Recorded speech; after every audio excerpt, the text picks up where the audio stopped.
nós temos que fazer esses ajeitamentos aí. Esse é o pastor Paulo Júnior, os irmãos já conhecem o pastor Paulo Júnior, ele é muito conhecido no meio evangélico, por sua ortodoxia, por sua firmeza, por seu conhecimento, a sua eloquência na pregação da verdade, pelo seu impacto no meio evangélico do Brasil, e não só no Brasil, mas também em outros países também. O pastor Paulo Júnior é pastor em Franca. O nome da igreja exato é Aliança do Calvário. Eu confundo tudo, eu falo Aliança da Defesa, e não é. É a defesa do Evangelho da igreja Aliança do Evangelho, não, do Calvário. Então é uma confusão, mas enfim, ele é pastor lá e tem realizado um ministério maravilhoso ali. Eu e a minha família já estivemos lá algumas vezes, conhecendo o maravilhoso trabalho do pastor Paulo Júnior, e ele é conhecido por sua veemência, por sua firmeza, pelo fato... Estão rindo, não sei porquê. Ele é conhecido por sua veemência, por sua firmeza, em dias em que as pessoas não gostam disso, as pessoas gostam de mensagens açucaradas, e nunca precisamos tanto de mensagens sólidas e firmes, que mexam com as nossas necessidades, nossos erros, que devem ser corrigidos. Então o pastor Paulo Júnior é uma figura que se destaca por essa sua capacidade, sua fidelidade às Escrituras. Nós estamos muito contentes de tê-lo aqui em nossa conferência para trazer uma mensagem especial para nós. Pastor Paulo, que Deus abençoe a sua palavra aqui entre nós. Deus abençoe.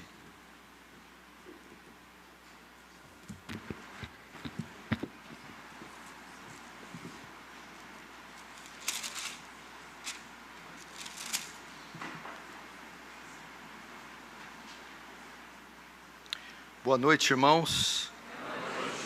Que a paz e a graça do Senhor estejam com todos vocês.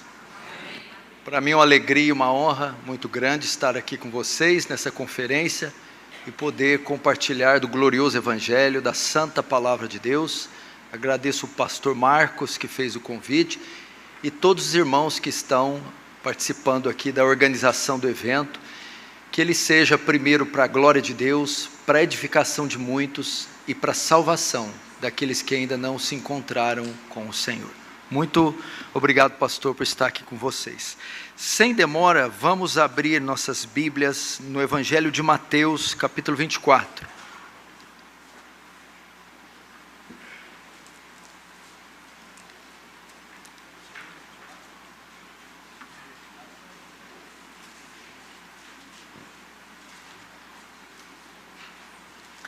Mateus 24.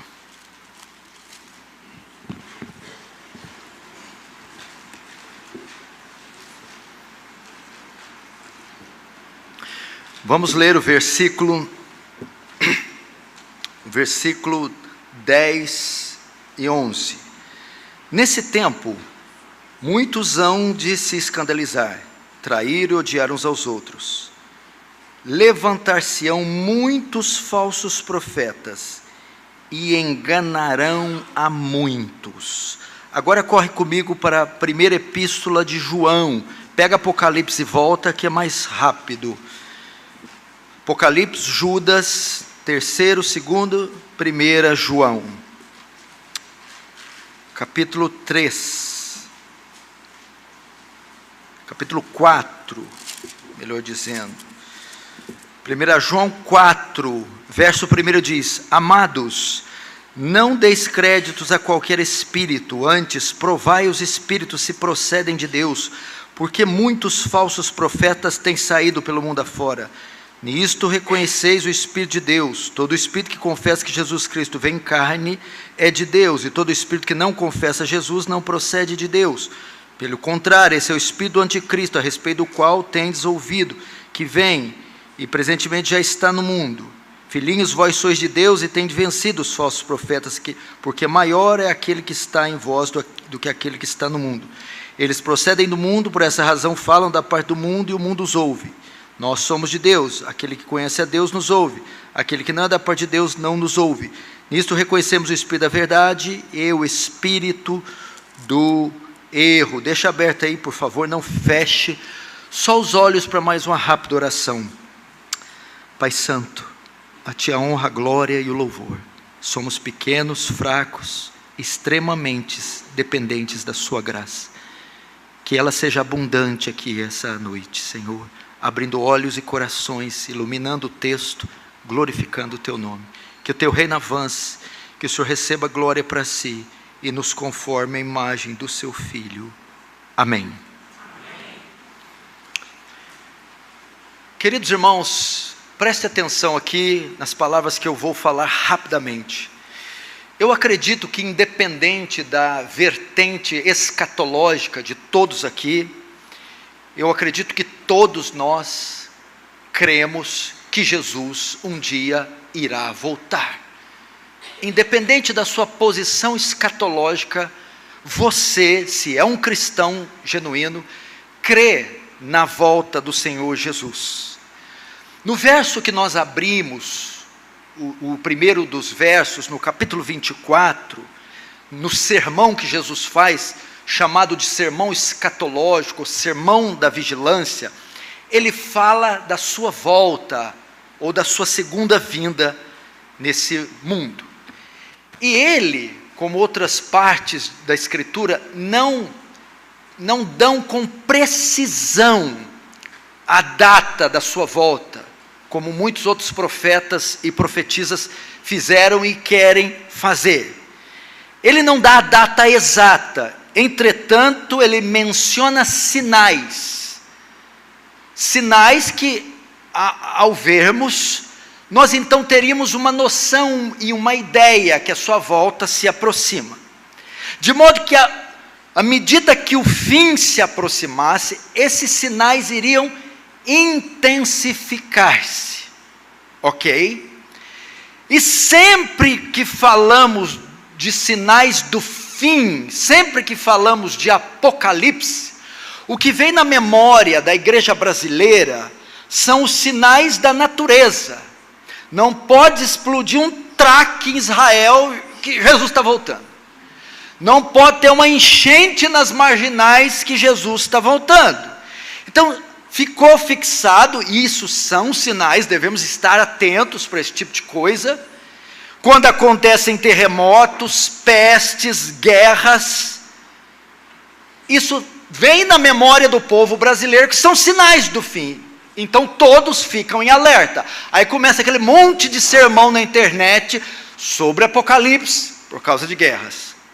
Todavia, entretanto, conjunção adversativa, mas seriam esses os únicos sinais que Jesus deixou, que demonstrariam o fim? Eu quero dizer que não. Existe um outro sinal, tão importante e tão claro como esses na geografia, economia e na política. Jesus predisse que próximo à sua volta haveria uma explosão do engano religioso. Seria um tempo de apostasia, de crescimento de seitas e propagação de heresias. 1 Timóteo 4,1 diz: mas o Espírito expressamente diz que nos últimos tempos, que vão da primeira à segunda vinda de Jesus, apostatarão alguns da fé, dando ouvido a espíritos enganadores e a doutrinas de demônio. Quando que isso ia acontecer? Nos últimos tempos. Ou seja, desde a primeira vinda, mas iriam se intensificar até a segunda. 2 Pedro 2, 1, 3 diz: e também houve entre vós falsos profetas. Houve. E entre vós haverá, futuro, falsos doutores que introduzirão encobertamente. Eu não sei se está encobertamente hoje, né? Hoje acho que está explicitamente, heresias de perdição. Quando? Futuro. Próximo ao fim dos tempos. 2 Timóteo 4, 1, 4, porque virá o tempo, virá, futuro, que não suportarão a sã doutrina. Parece que João escreveu hoje, estava ali no gabinete do pastor, deu uma volta aqui deu uma volta no Brás, esqueci o nome da rua, que é famosíssima, Celso Garcia. E ele viu, quando viu aquele monumento, escreveu. Aquele monumento, que, sabe, nem Israel ousaram construí-lo até agora. Até nisso o Brasil sai na frente. Quando é para falar de corrupção, não tem para ninguém. Que não suportaram essa dor, mas tendo coceira no ouvido, amontoarão para si doutores, deixando a verdade, se entregando às fábulas. Eu cheguei aqui, o pastor Greg Conato falou da Chapeuzinho Vermelho, pobrezinha, já está obsoleta, as contos de fada hoje. É estarrecedor. Doutrina, pregação lectio contínua, pregação expositiva, teologia. Eu quero fábula. Vou imitar ele, o pastor. Eu quero fábula. Eu assisto muito o pastor, ele faz assim. Eu quero fábula. Eles deixaram a doutrina para crer em fábulas. E tem o dedinho também, tem toda a estética, não é assim não, imita direito. Mas assim, a gente está rindo para não chorar. Vem aqui, estuda a semana inteira, faz exegese do texto, ora, chora sobre o texto. O povo está dormindo, mas grita no púlpito, assim diz o Senhor, começa a sapatear. É exatamente o que estamos assistindo hoje, o aumento do engano religioso, irmãos, e isso deve nos levar a uma reflexão. Uma vez que o fim se aproxima, estão aí os sinais claros, devemos voltar nossos olhos para este sinal, pois ele a partir de agora se tornará cada vez mais frequente e mais intenso, aumentará em número e em intensidade. Agora, pastor Marcos, parece que Satanás prende a atenção dos crentes com esses sinais da natureza. Olha as enchentes, a catástrofe, a guerra em Israel, enquanto ele age no seio da igreja, semeando engano sem que ninguém o incomode. Ninguém faz conferência escatológica de heresia, de engano. Ninguém, o sinal do fim, o quê? A construção dessa aberração. O sinal do fim, esses programas de TV, grades inteiras sendo compradas na madrugada para destilar engano. Isso é um alerta para a igreja. Do livro que o reverendo Weber Campos Pai escreveu, esqueci agora o título do livro, eu tirei um trecho que diz assim: anos atrás, um professor de seminário disse à sua turma que juntos trabalhariam em um grande projeto ao longo do semestre. Eles percorreriam todo o Novo Testamento com o propósito de categorizar cada área da verdade e determinar quantas vezes cada uma delas é mencionada. Seu objetivo seria encontrar quais áreas têm mais ênfase que outras no Novo Testamento. Quando eles completaram o projeto, ficaram surpresos ao ver que a advertência contra a falsa doutrina é enfatizada mais que qualquer outra, mais que o amor, mais que unidade e experiência. Uma das doutrinas mais enfatizadas no Novo Testamento, ou melhor, dos temas mais enfatizados no Novo Testamento, é a advertência contra a falsa doutrina, heresias. É espantoso ver a quantidade de vezes que os escritores do Novo Testamento lidam com a questão do engano religioso. Jesus, por exemplo, fala sobre os falsos profetas em Mateus, Marcos, Lucas e João, os 4 evangelhos. Paulo alerta a igreja sobre falsos profetas em quase todas as suas cartas. Pedro alerta seus leitores, especialmente na sua 2ª carta. As epístolas de João, as 3 alertam sobre o engano religioso. Judas é uma epístola inteira dedicada a falar contra os falsos ensinos. Apocalipse dedica vários capítulos para falar do grande falso profeta. Isso mostra a importância que Deus dá no engano, a respeito do engano religioso. Não deveria nós darmos a mesma coisa? Não podemos negligenciar isso. Agora, sabe o que eu vejo em alguns púlpitos? Eu estou falando de púlpito, eu não estou falando de picadeiro. Púlpito de igreja histórica, gente instruída. é só uma pregação de amor, assim, doutrina assim, coisa assim, ok, mas não vamos criar polêmica, não vamos denunciar, vamos dar as mãos e vamos sair, meu Deus!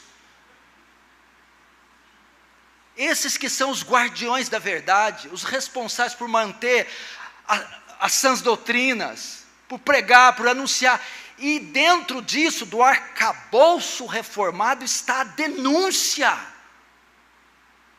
Mas não sei se é a questão de perder seguidores, ou adquirir seguidores, ou não criar amorosidade com alguém. Alguns púlpitos têm deixado essas verdades. O mundo está vivendo o maior florescer de falsos profetas da história. Essa cidade é a prova disso. Os Estados Unidos da América, eu estive recentemente também. Temos igrejas em cada esquina, denominações das mais diversas, conferências sendo realizadas por todas as partes, livros sendo lançados, programas de TV, um atrás do outro. Entretanto, será que tudo isso é saudável? Tudo isso é bíblico?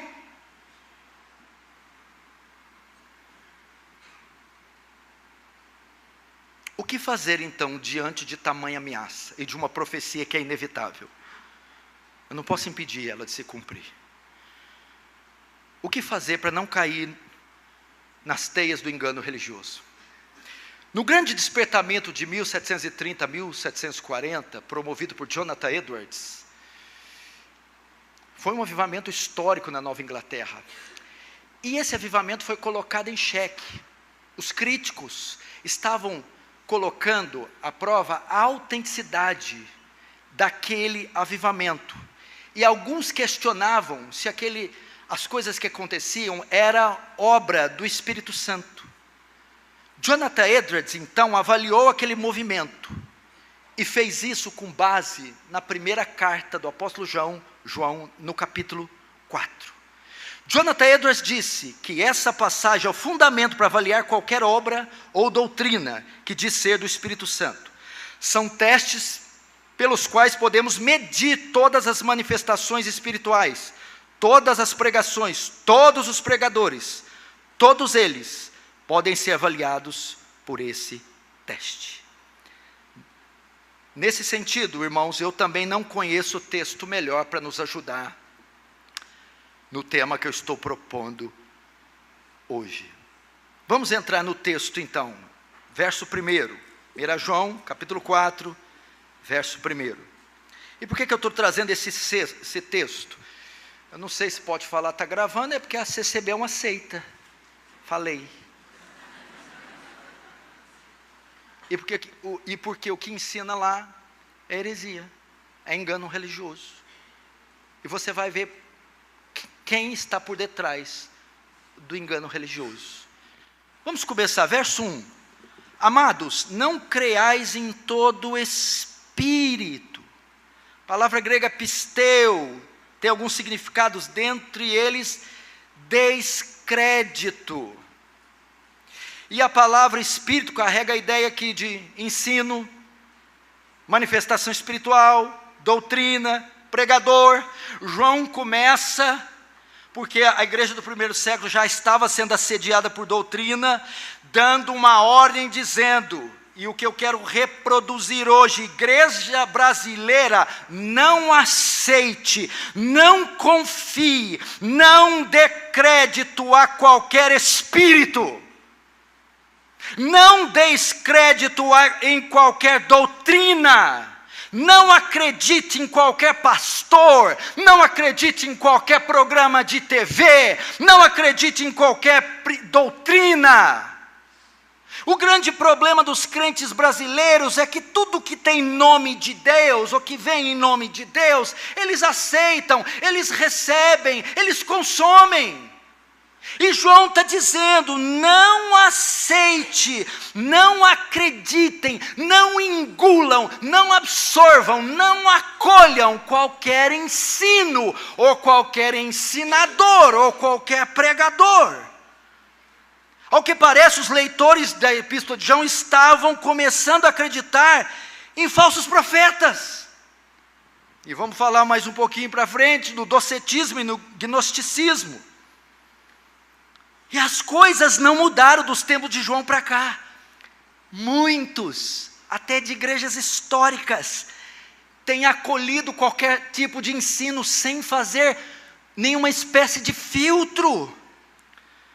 Paulo alerta a igreja contra essa falta de discernimento já em Efésios 4:14, diz assim: para que não sejais mais meninos.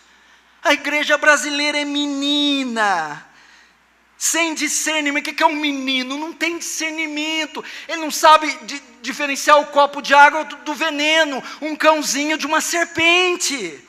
E Paulo está bradando: não sejam meninos imaturos, inconstantes, levados em roda por todo o vento de doutrina. Os crentes hoje não possuem discernimento, são crianças. Você viu, pastor, que benção? Um dia um homem me recebeu no aeroporto de Imperatriz, no Maranhão. Pastor me pega no carro e conversa gostosa até o hotel. Ei, pastor, tem um outro homem que eu gosto além do senhor. Eu pensei, vai ser um grande pregador. Assim, o povo fala dele, mas eu gosto muito dele. Quem é? Agenor Duque.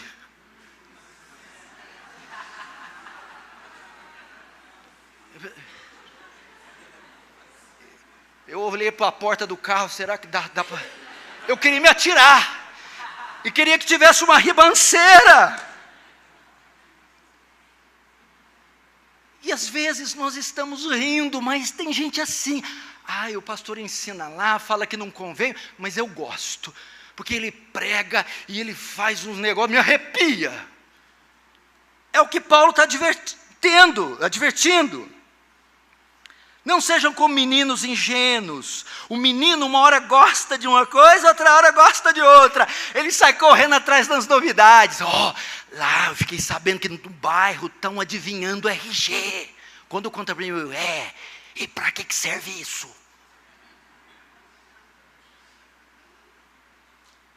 Porque lá passa eu tenho meu que no final, R$1.000. Meu lencinho. Com o suor, 2.000. O que vai fazer, pastor? Vai passar todas as minhas bactérias para você. Então João diz: não deis créditos. Ao invés disso, fazer o que? Antes, provai-os. A palavra grega provai aqui é dokimazo. Era usado na metalúrgica para provar a autenticidade do metal. João está dizendo: ao invés de aceitar tudo, coloque esses ensinamentos, esses pastores, estes credos, esses seminários, estes livros à prova. Submeta-os a um exame, teste eles. João está exortando os seus leitores a distinguirem cuidadosamente os ensinamentos do Espírito de Deus e dos falsos mestres. Paulo faz a mesma coisa em 1 Tessalonicenses 5, 20, 21. Não desprezeis as profecias, antes examinai-as, dokimazo. Submeta a um teste. E aqui não vai dar tempo para entrar o que é profecia aqui, por favor, né? Eu acho que você já entendeu. Então submeta esses programas de TV, esses ensinos, essas manifestações. Você crê na manifestação do Espírito Santo? Você crê em milagre? Claro que eu creio. Só não creio que tem hora marcada, data marcada e fica fazendo fila para receber o milagre. Não creio que o milagre, que ele opera como operava na igreja de Atos. Eu creio que o Senhor pode responder à oração do seu povo e operar o milagre e receber glória. Como pode não responder a oração, não operar o milagre e receber glória do mesmo jeito. E se você quer ver o que é milagre, também é que o povo pastor, o John Wesley, ele chega para o pai dele e fala: papai, aconteceu um milagre comigo. O que foi, meu filho? Eu andei de cavalo, caí e não machuquei. Aí o pai do John Wesley: comigo que aconteceu também, eu andei de cavalo e não caí. Para ver que ninguém riu, porque não entendeu. Porque isso é milagre todo tempo. Vim dirigindo de Franca aqui, não bateu o carro, é um milagre. Esse coração bater, bombear sangue para o corpo inteiro, milagre. inspirar o oxigênio aqui e viver, é milagre. Meu filho, meu Deus, espermatozoide com o óvulo, fecundar e sair uma criança, um ser, um indivíduo, isso é um milagre. Mas a gente quer só ver milagre no sobrenatural, no meticuloso, no sobre-humano. Veja o exemplo dos crentes bereanos, que é o que Paulo tem ensinado, Atos 17, 10, 11. E logo os irmãos enviaram de noite Paulo e Silas a Bereia. E eles chegando lá foram à sinagoga dos judeus. Ora, estes foram mais nobres do que estavam em Tessalônica, porque de bom grado receberam a palavra, examinando cada dia nas escrituras se essas coisas eram assim. Compararam o ensino de Paulo com a escritura. Espera aí, o que esse camarada está falando? Que doutrina é essa? De onde vem isso? Vamos examinar. Então, nessa noite, o desejo do Senhor é, nesse movimento, nesse tempo dessa era digital, onde teve essa democratização do ensino, e nós bebemos de fontes das mais diversas e variadas, é devocional de um, é pregação de outro, é coisa de outro, o Senhor está dizendo, discirna isso, não aceite isso, submeta quem quer que seja, que fale em nome de Deus, a um teste, a um exame. Agora, interessante aqui, por que João usa o termo espírito também? Por que ele usa? Porque por trás de toda a heresia, por trás de todo o falso profeta, há um espírito atuando. Donde se origina o engano, a heresia? Satanás. João quer que os seus leitores percebam que há duas esferas espirituais no mundo. Uma de domínio do Espírito Santo e a outra de domínio do diabo. Olha só, o Espírito Santo habita nos filhos de Deus, mas o espírito do diabo habita nos falsos profetas. De forma que a inspiração dos falsos profetas vem de Satanás. Sabe aonde? Onde é o laboratório? Onde fica o laboratório? Onde o engano religioso é produzido? Onde as heresias nascem? Nas gargantas do inferno, nas moradas de Satanás, na mente do diabo. Ele é o autor do engano. Olha só, 2 Coríntios 10, 4, tem uma coisinha muito pequenininha ali, mas muito especial. Embora andando na carne, não militamos segundo a carne, porque as armas da nossa milícia não são carnais, mas poderosas em Deus para destruir fortalezas. O que Paulo está ensinando ali? Como que Satanás, ele atua? Ele usa duas palavras lá, sofismas e fortalezas.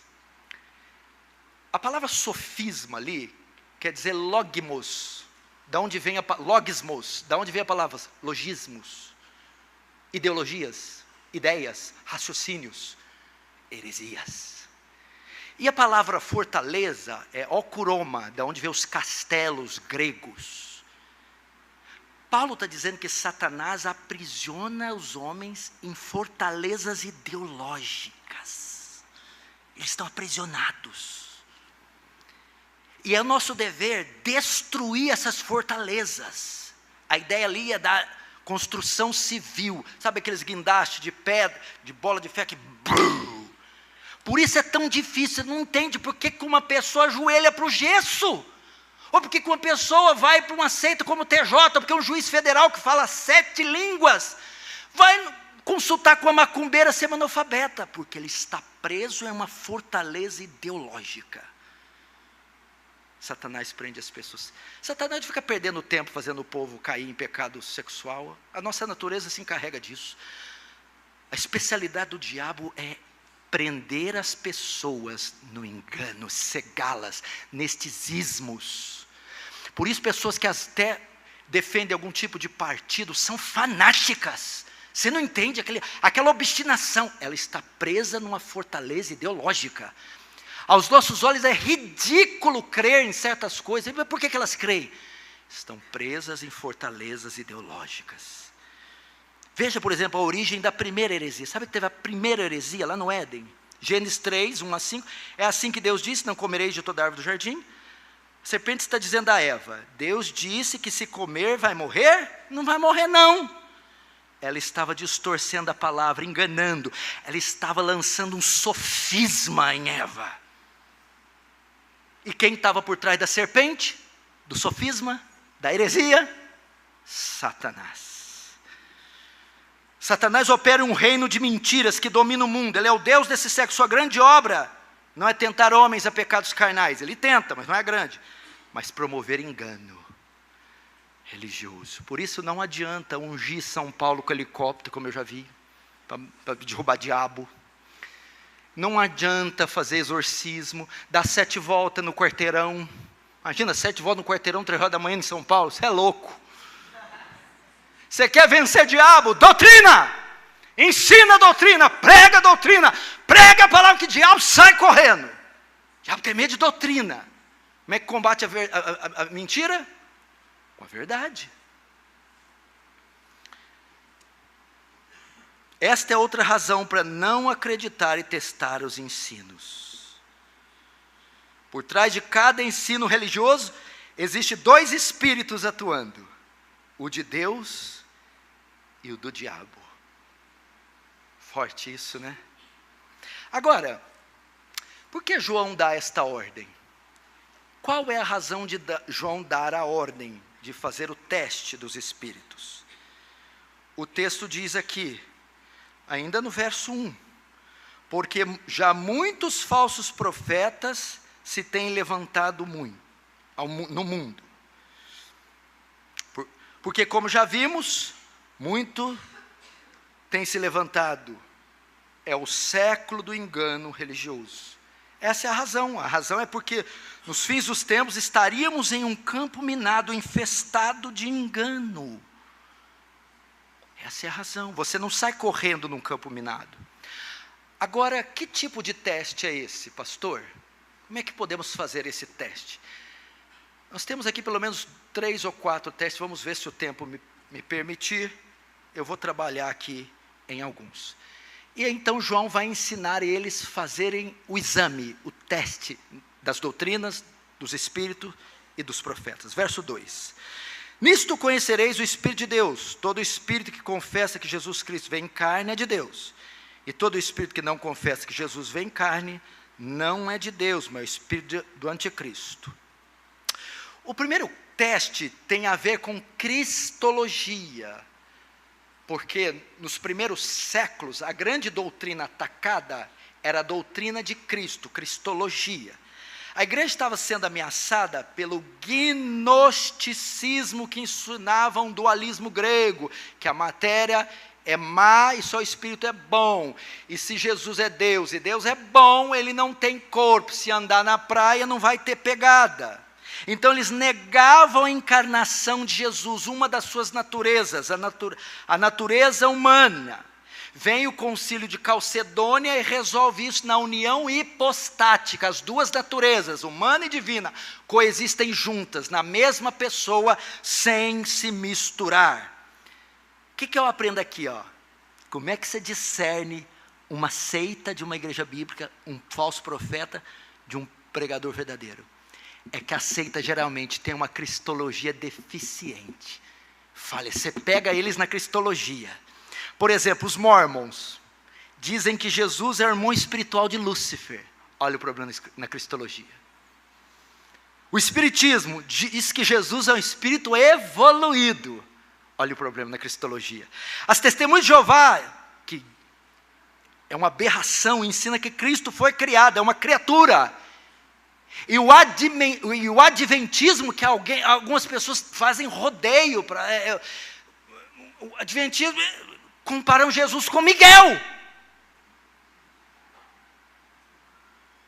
Geralmente elas têm uma deficiência na cristologia.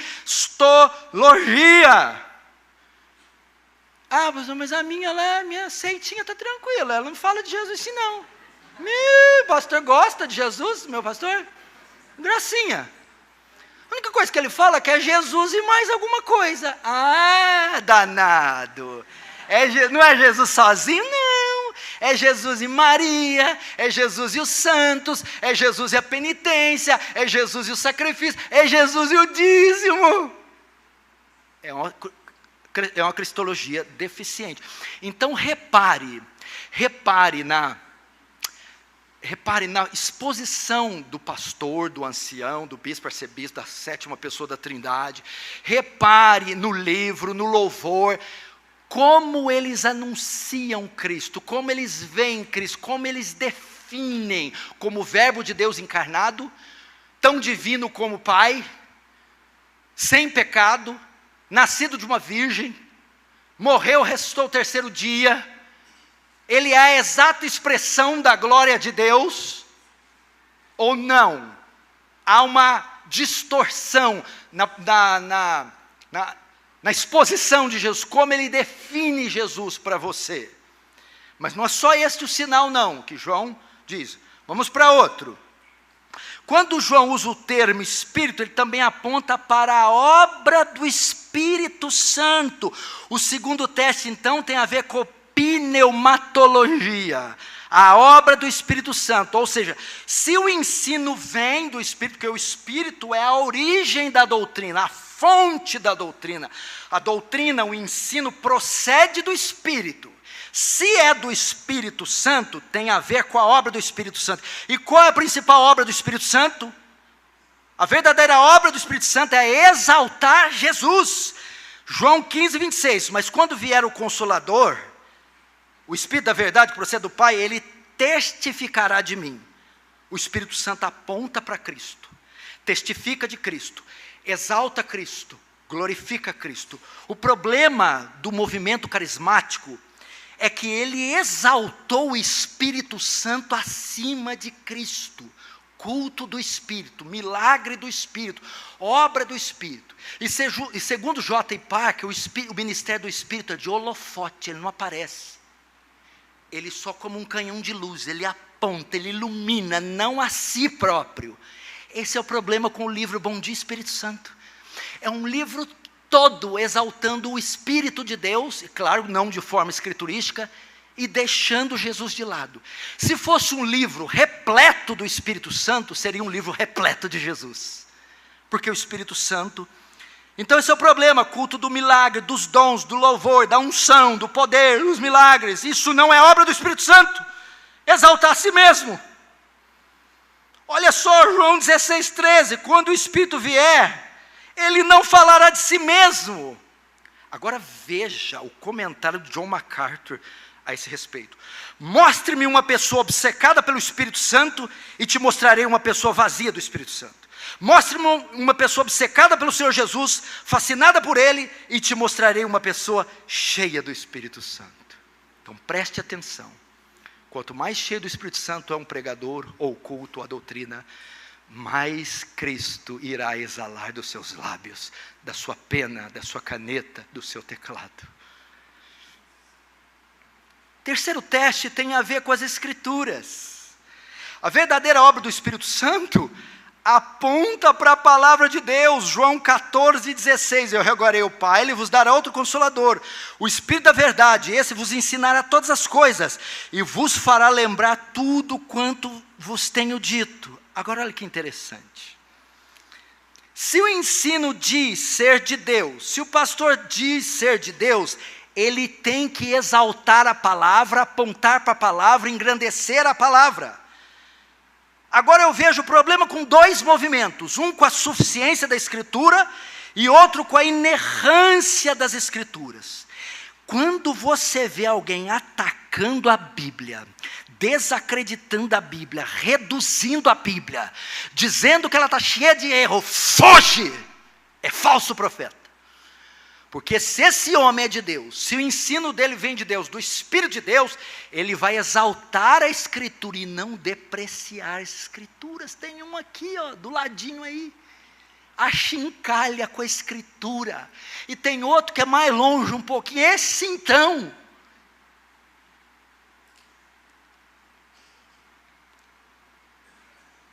Por exemplo, o problema que a inerrância e a autoridade, que a Bíblia é sem falha ou erro em tudo que ela ensina. A Escritura é autoritativa porque Deus fala pessoalmente nela. Aí existe um que as criticam, negam sua inerrância. Diz conter erros e diz que ela tem que ser atualizada. Como o autor da Escritura vai atacar a própria Escritura? Se o autor da Escritura é o Espírito Santo e o pregador diz, está falando pelo Espírito Santo, como ele vai atacar o seu próprio livro? Terceiro teste. Primeiro, deprecia Cristo, cai fora. Segundo, deprecia o Espírito Santo, cai fora. Terceiro, deprecia a Escritura, cai fora. E não só a inerrância, um ataque à suficiência. Esses aqui não atacam sua autoridade nem inerrância. A Bíblia é uma gracinha. Não tem nenhum erro, crê nela de capa a capa, só não crê que ela é suficiente. Desprezando ela. Eles apoiam suas doutrinas em outras fontes. Não, mas na Escritura também, mas não é só a Escritura. É a Escritura mais visões, revelações, sonhos e profecia. Você segue alguém que crê na Bíblia, mas não só na Bíblia e Ellen White, na Bíblia e na revelação do ancião, na Bíblia e no sonho, na Bíblia e na visão, foge.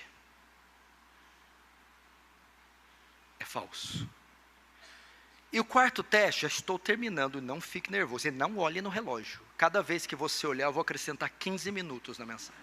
Já foram 2 que olharam, é 30.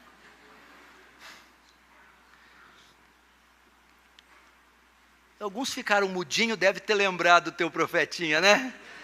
Ei, pastor, eu sofri na mão daquele povo, pastor. Falaram para mim, não casa com essa, casa com essa. E eu casei. E agora que eu converti de verdade, tem que largar? Não, fica com ela aí. Não use isso aí de pretexto, não. Que agora eu posso falar para mulheres, agora eu sou uma nova criatura. Vai-te, peste.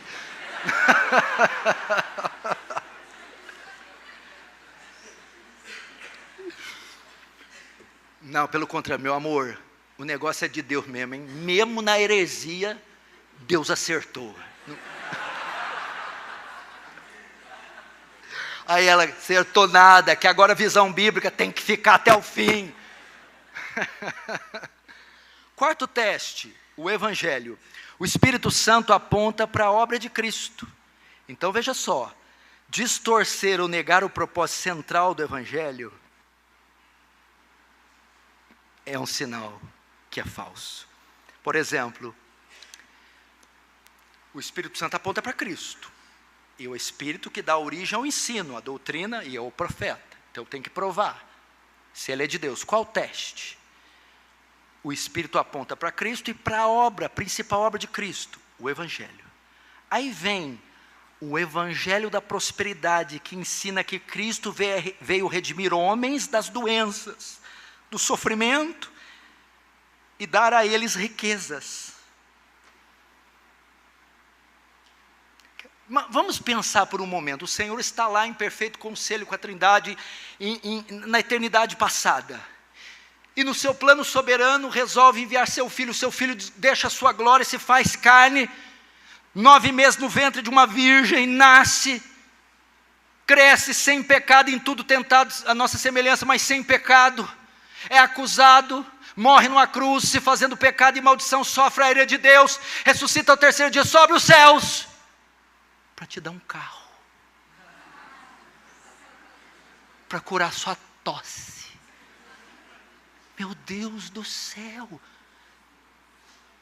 meu irmão, isso é blasfêmia. É que nós estamos, é igual um peixe que está no mar e não sabe o quanto está molhado. Nós estamos tão imergidos nessa cultura doente, blasfema, que nós não vemos o tanto que isso ofende ao Senhor.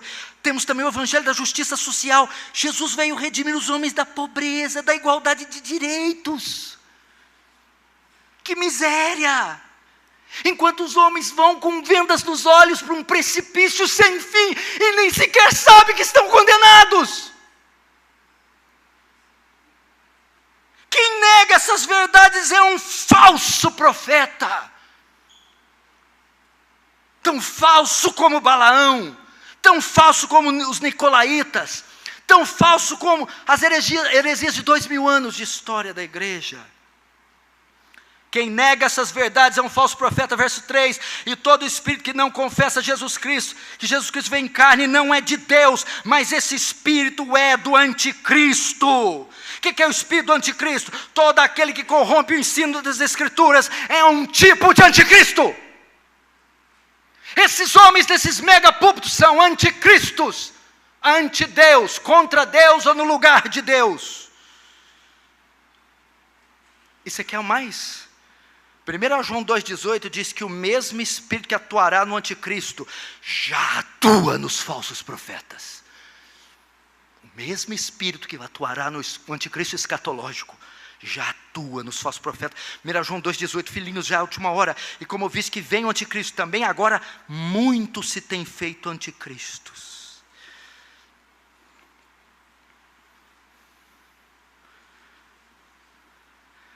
Agora, João parece que faz aqui uma pausinha, que é o negócio ali, tá? Imagina essa turma lendo isso. Mãe, fecha a porta. Medo. João agora vai consolar que o verdadeiro crente discerne os falsos profetas. Veja só então o verso 4.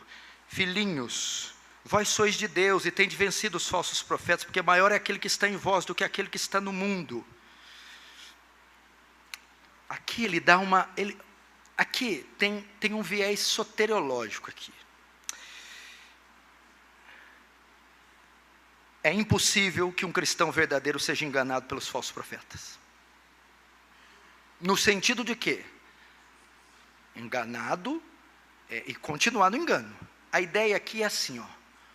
Um verdadeiro crente tem o espírito da verdade, que não permitirá que ele creia na mentira.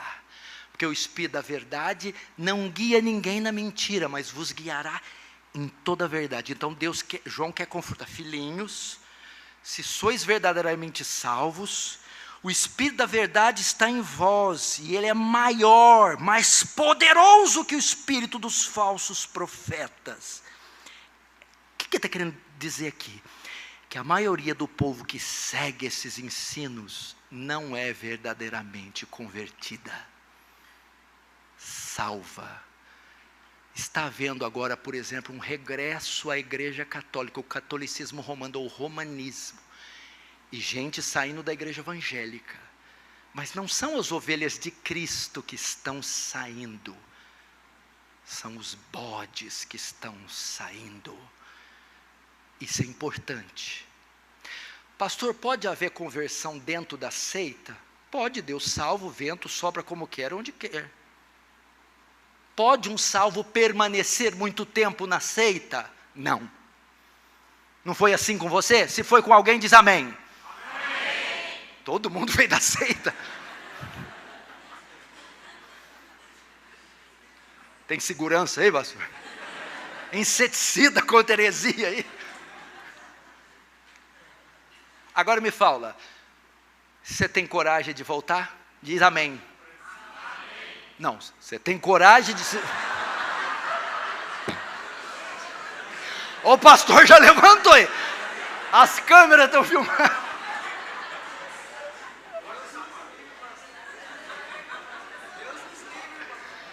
Olha lá, Deus no livre. Por quê? Maior é o que está em você. O Senhor não morreu e enviou o seu Espírito para deixar o seu povo no erro e no engano. Pelo contrário, para tirá-lo de lá. E glória a Deus, porque tirou você. Um dia seus olhos abriram, porque a verdade chegou a você através da internet, de um celular, de uma mensagem da Bíblia, orando no teu quarto. O Espírito da verdade abriu os seus olhos, você identificou o erro e saiu de lá. E você está sem igreja, já te aconselho a ficar nessa. Glória a Deus. Agora eu está pertinho de terminar. Agora, João vai revelar a identidade do Batman.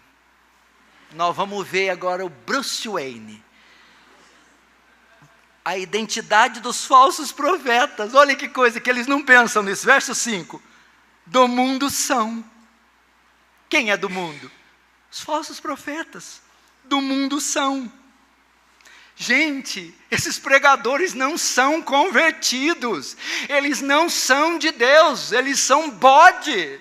Do mundo são, eles são ímpios, nunca foram habitados pelo Espírito Santo. A verdadeira identidade desses homens são lobos, não foram regenerados, não são de Deus, nunca falaram por Deus, Deus nunca falou por eles nunca foram habitados por Deus, eles são ímpios. É impossível alguém que for ser habitado pelo Espírito da verdade ensinar mentiras. Agora, João revela o tema da pregação deles. Do mundo são, por isso falam do mundo. Suas mensagens são antropocêntricas. Materialismo, triunfalismo, prosperidade financeira, psicologia. Falam do mundo. É isso que você ouve, esse triunfalismo, que agora foi substituído por teologia coach, por essa coisa de vitória, sucesso, essa coisa toda é o tema. Não é a sã doutrina que se ensina nesses púlpitos. Agora o público deles, o mais chocante. E o mundo os ouve. São ímpios e não santos. Não são convertidos. Eles atraem ímpios, sua mensagem atrai ímpios. Como eu disse, pode haver conversão? Pode haver, mas não pode permanecer. São comunidades de bodes lideradas por lobos. Forte, né? Agora João vai terminar a segurança contra o engano, verso 6. Nós somos de Deus, aquele que conhece a Deus ouve-nos, aquele que não é de Deus não nos ouve. Nisso conhecemos nós o Espírito da verdade e o Espírito do erro. Nós somos, João está se referindo a ele, aquele que conhece a Deus, quer dizer, o verdadeiro crente, segue verdadeiros pastores e segue verdadeiras doutrinas. Aquele que não é de Deus, o bode, não gosta da verdade e não segue a verdade. Não segue verdadeiros pastores. Nisto conhecemos nós o Espírito da verdade e o Espírito do erro. Nisto nós discernimos Satanás e o Espírito Santo. Como você discerne? Pela doutrina.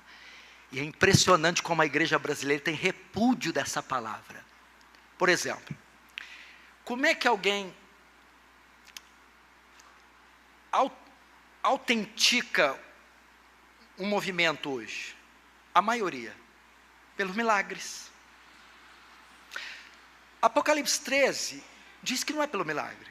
Diz da segunda besta, que ela sai da terra. E ela diz que tem pele de ovelha, mas fala como dragão. De modo que até fogo faz descer. Milagre. Mas ela não é reconhecida pelo milagre. Mas quando prega, fala como dragão. Não é identificado pelos sinais, porque essa faz descer fogo. Mas quando prega, fala como dragão, heresia, ensino. Pode estrebuchar na minha frente, vomitar câncer, pode sair óleo, tudo quanto é lugar, olho. Eu quero saber o que ensina, o que prega, no que crê, é isso. Pode fazer chover milagre, e eu acredito que até existam mesmo, Satanás possa produzir, possa mover sobrenaturalmente, e daí, isso não me impressiona bulufas. Quero saber a doutrina, e aqui João termina, nisso vocês vão saber discernir, o espírito do erro, do espírito da verdade. Como, João? Pela doutrina. Irmãos, esse é um chamado ao discernimento. Eu espero que você que veio agora não pense que tudo que reluz é ouro, não. Posso perguntar para o pastor Marcos aqui, pastor Marcos, só porque é igreja histórica, pregador histórico, está tudo certo? Não está tudo certo, não.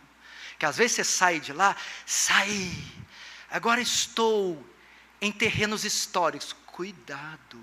Lutero diz que onde Deus planta a igreja, o diabo abre uma capela. Ele é o surrupiador por natureza, mentiroso, enganador, falso. ele entra até nas searas históricas, reformadas também. Saiba discernir movimentos novos. Cuidado, gente muito novinha querendo mandar e desmandar na igreja. Cuidado. E eu termino com um último conselho.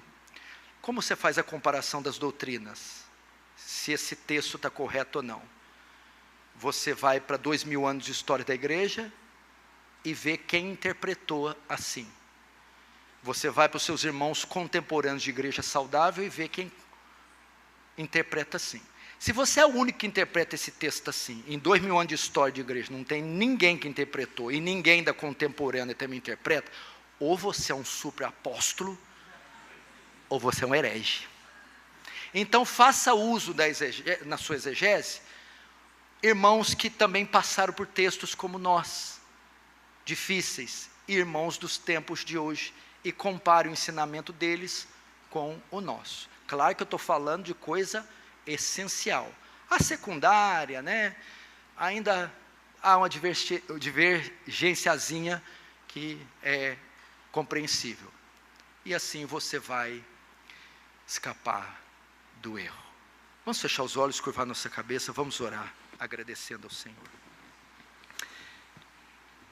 Querido Deus, quero te agradecer por esse privilégio, ver essa igreja lotada, e é nítido na afeição dos santos, a fome por Deus, o desejo pela verdade. Ó Deus, são ovelhas suas e não nossas. O sangue que foi derramado por elas foi do seu filho e não o nosso. Que essas ovelhas, Senhor, elas sigam o curso natural dos santos até o destino final, nas moradas celestes, onde estejam contigo para sempre.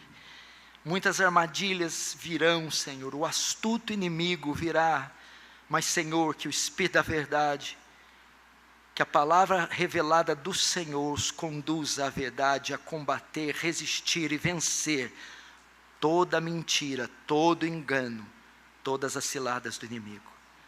Abençoa essa igreja, a obra das mãos dos oficiais, Senhor. Abençoa-os com saúde e graça para propagar nos 4 cantos desse mundo a poderosa mensagem do Evangelho. Deus seja louvado em nome de Jesus. Amém. Deus abençoe, queridos irmãos.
Obrigado, pastor Paulo, pela mensagem de desafio, de alerta, de ensino. Nós fomos muito edificados pela mensagem. Obrigado, Deus abençoe. Que a palavra de Deus fique gravada em nossa vida e possamos nos adequar a ela em todos os sentidos, no modo como andamos, vivemos, pensamos, falamos, que ela possa moldar o nosso modo de viver neste mundo. Queridos, a nossa sessão, nosso culto aqui está chegando ao fim. Nós vamos orar agora encerrando o culto, e havendo encerramento do culto, então eu vou dar alguns avisos e depois vou descer com o pastor Paulo Júnior lá para o salão social. E estaremos lá então. Os irmãos quiserem conversar com o pastor Paulo Júnior, ele pode ficar aqui hoje até às 5 da manhã, não tem problema. Vocês podem então conversar com ele bastante. Mas enfim, eu vou descer com ele lá porque eu explico daqui a pouquinho por quê. Vamos orar encerrando o nosso culto. Santo Deus, obrigado por tudo que aconteceu aqui nesta noite. Obrigado por essa mensagem que o coro apresentou a nós, que é o testemunho fiel de muitas pessoas, ou a maioria das pessoas aqui, que um dia conheceram a salvação em Jesus, que creram no Evangelho, nasceram de novo e agora andam com o Senhor como seus amigos e herdeiros. Obrigado por isso. Obrigado pela mensagem do pastor Paulo, que nos trouxe um alerta sobre os perigos dos nossos dias, nos trouxe correção, e sendo acolhida por nós, certamente há de nos proteger contra tantos males que nos rodeiam. Muito obrigado, continue a abençoar o seu ministério como pregador, como pastor. Esteja com ele também em seu ir e vir, protegendo de perigos e de tudo mais, guardando a Deus debaixo das suas asas poderosas, cheias de misericórdia e graça.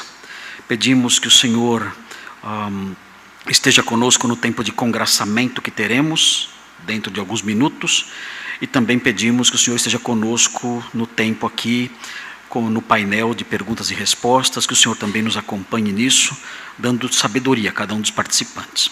Pedimos isso, louvando o seu nome, em nome de Jesus. Amém.